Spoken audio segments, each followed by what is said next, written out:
एक बार एक बहुत बड़ा नेता एक साधु के छोटे से आश्रम में गया। वह साधु के बारे में बहुत ही सुना था, तो उसके मन में आया कि मैं एक बार जाके करके देखता हूँ कि लोग उसकी कितनी तारीफ क्यों करते हैं। जब वह उस आश्रम में गया और वहाँ पर एक छोटा सा कमरा था जहाँ पर एक कालीन बिछा हुआ था। वहाँ पर कुछ लोग नीचे बैठे थे और साधु जी के सामने बैठे हुए थे। कुछ सवाल जवाब चल रहा था। वह नेता उस आश्रम में आया और उस नेता के साथ 4 बॉडीगार्ड थे और उसकी वह आदत थी कि जहाँ पर भी वह था लोग अपनी जगह से खड़े हो जाते और उसकी तरफ देखते थे, हाथ जोड़ते थे और सर झुकाते थे।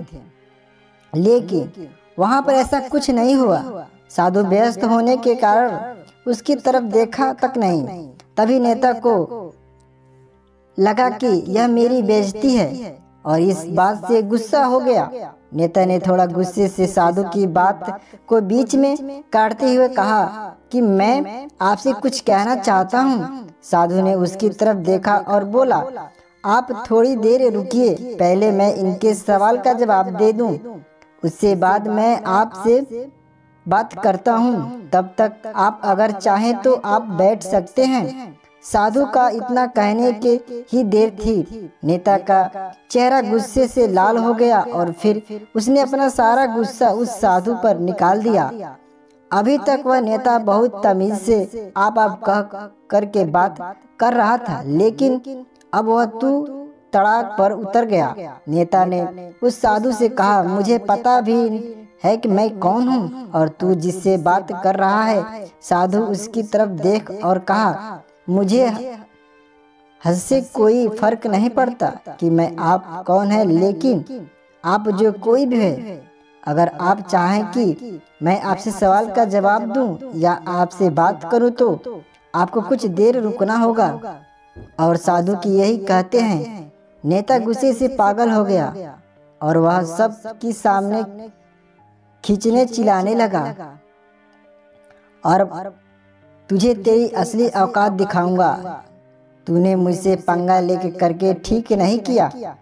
मुझे पता भी है मैं तेरे बारे में क्या सोचता हूँ। साधु ने फिर से नेता की तरफ देखा और बड़े ही प्रेम से कहा, मुझसे इससे कोई फर्क नहीं पड़ता कि आप मेरे बारे में क्या सोचते हैं। आप जो चाहें वह मेरे बारे में सोच सकते हैं। फिर नेता ने उसे कहा कि तू चाहे जितना सुनना चाहता है या नहीं, लेकिन मैं तुझे यही सबके सामने बताऊंगा कि मैं तेरे बारे में क्या सोचता हूँ। तू कोई साधु नहीं है, तू एक बहुत ही घटिया इंसान है, तू एक ढोंगी है, पाखंडी है और वहाँ पर जितने भी लोग बैठे हैं उन सबको बेवकूफ़ बना रहा है। तेरा बस एक ही मकसद है, इन लोगों के जेब के जितना पैसा वह है सब तेरे पास आ जाए।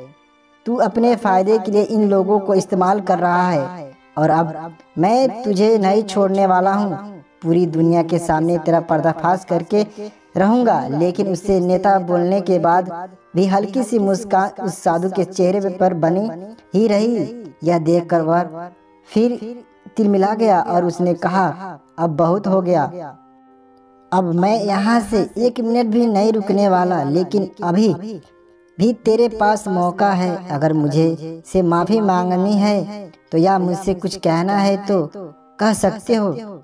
चेहरे पर एक मुस्कान थी और वह बिल्कुल शांत था। और फिर उन्होंने अपनी आंखें बंद करके और फिर से साधु ने अपनी आंखें खोली, हाथ जोड़ते और कहा कि मुझे माफ़ करे, कोई गिला शिकवा नहीं है। आपके लिए मेरे मन में कोई भी गलत ख्याल नहीं है। जो भी मेरे बारे में आपने कहा वह आपके अपनी सोच थी, तो मुझे आप में कोई भी बुराई नज़र नहीं आती है।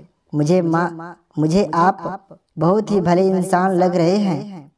और साधु इतना कहने की नेताजी का दिमाग 7वें आसमान पर पहुंच गया। उसके चेहरे पर एक अजीब सी खुशी की, क्योंकि उस साधु ने वही कहा जो बाकी सब लोग उस नेता को कहते हैं। और वह खुशी खुशी उस आश्रम में अपने घर की तरफ चला गया और जाकर अपने पिताजी के साथ बैठ गया। उस पिताजी का ध्यान में थे। उन्होंने पूरी जिंदगी सिर्फ लोगों की सेवा करी और बदले में कुछ भी उम्मीद नहीं किया।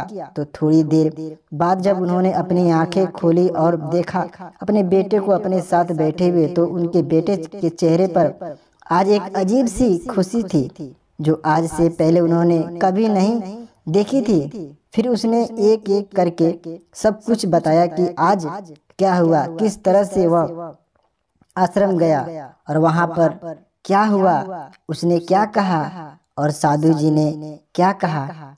जब उसे पिताजी ने पूरी बात सुनी तो थोड़ा सा मुस्कुराए और अपने बेटे को देख के बोले कि उन्होंने तुम्हारी तारीफ नहीं करी, क्योंकि उन्होंने वही नहीं कहा कि जो तुम हो, उन्होंने वह कहा कि जो वो खुद है। वह तुमने जो भी कुछ उनको कहा वह नहीं कहा कि जो है, बल्कि तुमने वह कहा जो खुद हो।